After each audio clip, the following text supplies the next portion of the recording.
الرجيم بسم الله الرحمن الرحيم إن الذين آمنوا وعملوا الصالحات كانت لهم جنات الفردوس نزلا خالدين فيها لا يبغون عنها حولا صدق اللہ العلی العظیم۔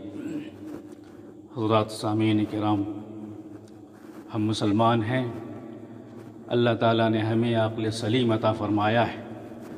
اس عقل سلیم کا تقاضا یہ ہے کہ ہم اپنے خالق و مالک کو پہچانیں، اپنے آقا کو سمجھیں، اپنے رازق کو سمجھیں اور اس کی معرفت حاصل کریں کہ اللہ تعالیٰ کن چیزوں سے خوش ہوتا ہے اور کن چیزوں سے ناراض ہوتا ہے۔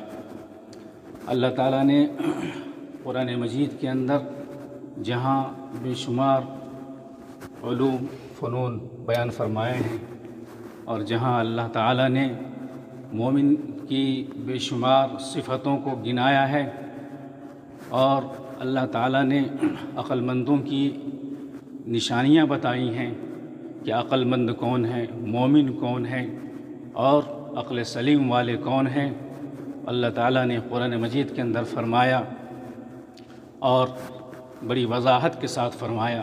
سورہ آل عمران میں اللہ تعالیٰ کا ارشاد ہے، اعوذ باللہ من الشیطان الرجیم، بسم اللہ الرحمن الرحیم، ان فی خلق السماوات والارض واختلاف اللیل والنہار لآیات لأولی الألباب الذین یذکرون اللہ قیاما وقعودا وعلی جنوبہم ویتفکرون فی خلق السماوات والارض ربنا ما خلقت هذا باطلا سبحانک فقنا عذاب النار۔ اللہ تعالیٰ فرماتے ہیں کہ بلا شبہ زمین اور آسمان کے پیدا کرنے میں، دن اور رات کے آنے جانے میں نشانیاں ہیں عقل مندوں کے لیے۔ عقل مند کون ہیں؟ جو اللہ کو یاد کرتے ہیں، اللہ کو دھیان میں رکھتے ہیں، اللہ سے ڈرتے ہیں، ہمیشہ اٹھتے ہوئے، بیٹھتے ہوئے، سوتے ہوئے، جاگتے ہوئے اور اللہ تعالیٰ کی پیدا کردہ چیزوں میں تفکر کرتے ہیں، غور کرتے ہیں اور کہتے ہیں اے اللہ، آپ نے ان چیزوں کو بیکار نہیں پیدا فرمایا اور اے اللہ تعالیٰ ہمیں اپنے عذاب سے بچائیے۔ یہ مومن کی صفت ہوتی ہے۔ آج دنیا نے عقل مندی کے پیمانے الگ الگ بنا رکھے ہیں۔ آج جو سائنس داں ہے دنیا کی نگاہ میں وہ عقل مند ہے، آج جو انجینئر ہے وہ انسانوں کی نگاہ میں عقل مند ہے، آج جو ڈاکٹر ہے دنیا اسے عقل مند کہتی ہے، آج جو سیاست داں ہے دنیا اسے عقل مند کہتی ہے، لیکن اللہ کی نگاہ میں عقل مند وہ ہے جو اللہ کو یاد کرتا ہے، اللہ کو اپنے دھیان میں رکھتا ہے، اللہ تعالیٰ کو اپنے دل و دماغ میں بساتا ہے اور ہر گھڑی اور ہر لمحہ اللہ تعالیٰ سے ڈرتا ہے۔ عقل مند کے بارے میں علماء نے لکھا ہے کہ اگر کوئی آدمی مرتے ہوئے یہ نصیحت کر جائے کہ میرے مرنے کے بعد میرا مال عقل مندوں میں تقسیم کر دینا، تو کن لوگوں کو وہ مال دیا جائے گا؟ کیا عقل مندوں کو امریکہ سے لایا جائے گا؟ کیا عقل مندوں کو یورپ سے لایا جائے گا؟ کیا عقل مندوں کو بھارت سے لایا جائے گا؟ نہیں، عقل مند اللہ تعالیٰ کے نزدیک جو انسان ہے اس کو وہ مال دیا جائے گا۔ اور کون لوگ ہیں؟ جو قلیل دنیا پہ راضی ہوتے ہیں اور جو اللہ کو یاد کرتے ہیں، اللہ کا ذکر کرتے ہیں، صبح بھی شام بھی، سوتے ہوئے جاگتے ہوئے، اٹھتے ہوئے بیٹھتے ہوئے، ہر لمحہ اللہ کو یاد رکھتے ہیں۔ ایسے لوگوں کو مال دے کر کے اس شخص کی وصیت پوری کی جائے گی۔ میرے محترم بزرگوں اور دوستو، اسی طریقے سے ہم مومن ہیں، ہماری ذمہ داری ہے کہ ہم مومنانہ صفات اپنے اندر پیدا کریں۔ اللہ تعالیٰ نے قرآن مجید کے اندر واضح طور پر فرمایا اور ارشاد فرمایا، اعوذ باللہ من الشیطان الرجیم، قل للمؤمنین یغضوا من ابصارہم ویحفظوا فروجہم۔ اے محمد صلی اللہ علیہ وسلم، مومنین سے کہہ دیجئے کہ اپنی نگاہوں کو نیچی رکھیں اور اپنے شرمگاہوں کی حفاظت کریں۔ اسی طرح سے مومنات سے کہہ دیجئے، مومن عورتوں سے کہہ دیجئے کہ وہ بھی اپنی نگاہوں کی حفاظت کریں اور اپنی شرمگاہوں کی حفاظت کریں۔ نگاہ کو مقدم فرمایا، اس کا یہ مطلب ہے کہ نگاہ پیش خیمہ ثابت ہوتی ہے، نگاہ زنا کا ذریعہ بنتی ہے، نگاہ فحاشی اور منکرات کا ذریعہ بنتی ہے۔ اس لیے پہلے مرحلے میں اللہ تعالیٰ نے حکم دیا کہ مومن بندوں کو اور مومن عورتوں کو کہہ دیجئے کہ اپنی نگاہ کو نیچی رکھیں۔ اگر نگاہ کو نیچی رکھیں گے تو وہ اس کی شرمگاہ بھی محفوظ رہے گی، اور غلط کاموں سے وہ محفوظ رہیں گے، اور غلط طریقوں سے وہ محفوظ رہیں گے۔ دوسری جگہ حضور اکرم صلی اللہ علیہ وسلم نے ارشاد فرمایا کہ جو بندہ مجھے 2 چیزوں کی گارنٹی دے دے گا، میں اس کے لیے جنت کی گارنٹی لیتا ہوں۔ وہ 2 چیزیں کیا ہیں؟ یاد رکھیے، وہ 2 چیزیں انسان کی، ایک چیز انسان کی زبان ہے اور دوسری شرمگاہ ہے۔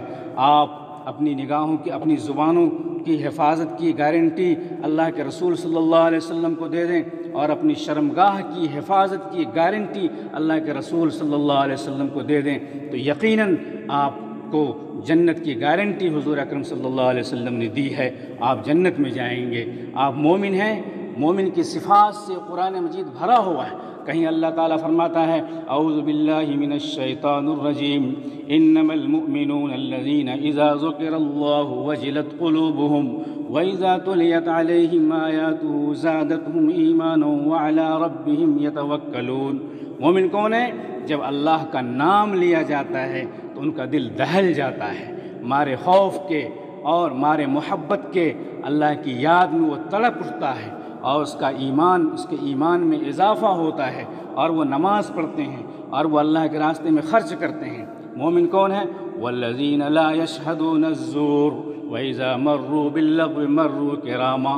وہ جھوٹ کے پاس نہیں جاتے، غلط کاموں کے پاس نہیں جاتے ہیں، اور جب وہاں سے گزرتے ہیں بہت ہی شریفانہ چال میں وہاں سے گزر جاتے ہیں۔ کہیں فرمایا اللہ تعالیٰ نے وَعِبَادُ الرَّحْمَنِ الَّذِينَ يَمْشُونَ عَلَى الْأَرْضِ وَعِبَادُ الرَّحْمَنِ الَّذِينَ يَمْشُونَ عَلَى الْأَرْضِ هَوْنًا وَإِذَا خَاطَبَهُمُ الْجَاهِلُونَ قَالُوا سَلَامًا۔ رحمان کے بندے وہ ہیں جو زمین پر نرم چال چلتے ہیں، اترا کے نہیں چلتے، تکبر اختیار نہیں کرتے ہیں، اور جب کوئی جاہل، کوئی بدبخت، کوئی احمق، کوئی ان پڑھ، کوئی جاہل اگر ان سے مخاطب ہوتا ہے اور ان کے اوپر طنز کرتا ہے، کہتا ہے بڑے نیک بننے چلے ہو، بڑے صالح بننے چلے ہو، بڑے متقی بننے چلے ہو، تو وہ کہہ دیتے ہیں بھائی آپ ہی اچھے ہیں، میں دور جاتا ہوں، میں آپ ہی اچھے ہیں، آپ ہی بہتر ہیں، مجھے جانے دیجئے۔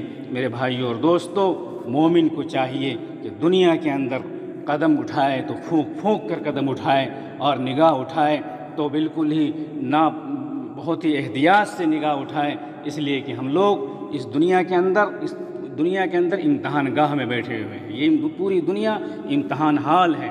جس طرح سے اسکول اور کالج مدرسے کے بچے امتحان حال میں بیٹھتے ہیں تو امتحان حال میں اس کے اوپر نگرانی ہوتی ہے، وہ دائیں نہیں دیکھ سکتا، بائیں نہیں دیکھ سکتا، پیچھے نہیں جھانک سکتا، اس کے اوپر نگراں مسلط ہوتا ہے۔ اسی طریقے سے مومن اس دنیا کے اندر ایک امتحان حال میں بیٹھا ہوا ہے، اور اللہ تعالیٰ کی اس کے اوپر نگرانی ہے۔ اللہ فرماتے ہیں وَمَا يَلْفِظُ مِنْ قَوْلٍ إِلَّا لَدَيْهِ رَقِيبٌ عَتِيدٌ۔ جو بات بھی اس کی زبان سے نکلتی ہے اس کو نوٹ کیا جا رہا ہے، ہمارا فرشتہ وہاں موجود ہے، ہمارا ممتحن وہاں موجود ہے، اس کا امتحان لیتا ہے اور اس کا رزلٹ، اس کا نتیجہ اپنے رجسٹر میں درج کرتا ہے۔ میرے بھائیوں اور دوستو، اگر ہم چاہتے ہیں دنیا میں کامیاب ہونا، آخرت میں کامیاب ہونا، تو ہم اپنے اندر مومنانہ صفات پیدا کریں اور مومن بن کر کے زندگی گزاریں، اور عقل مند جس کو قرآن نے کہا ہے ویسے عقل مند بنیں، نہ کہ ہم دنیا کے عقل مندوں کو دیکھ کر کے کھو جائیں۔ آج دنیا کے عقل مند یورپ اور امریکہ کے رہنے والے جو اپنے آپ کو سائنسداں کہتے ہیں، انہوں نے دنیا کی تنابوں کو سمیٹ کر قریب کر دیا ہے، سورج کی روشنیوں کو ناپ لیا، اور زمین اور سورج کے بیچ کے درمیان کی دوری کو ناپ لیا، سورج کی روشنی کی رفتار کو ناپ کر کے بتا دیا، اور یہ ساری تفصیلات بتا دی، اور پوری دنیا کے اندر علم کا خزانہ انہوں نے علم کا دریا بہا دیا، اور پوری دنیا کو اپنی سائنسدانی کے زور پر پوری دنیا کو قائل کر لیا۔ لیکن ان کی زندگی کا حال یہ ہے، اس کی زندگی تاریک بنی ہوئی ہے، اس کی زندگی بالکل ظلمت کدہ بنی ہوئی ہے۔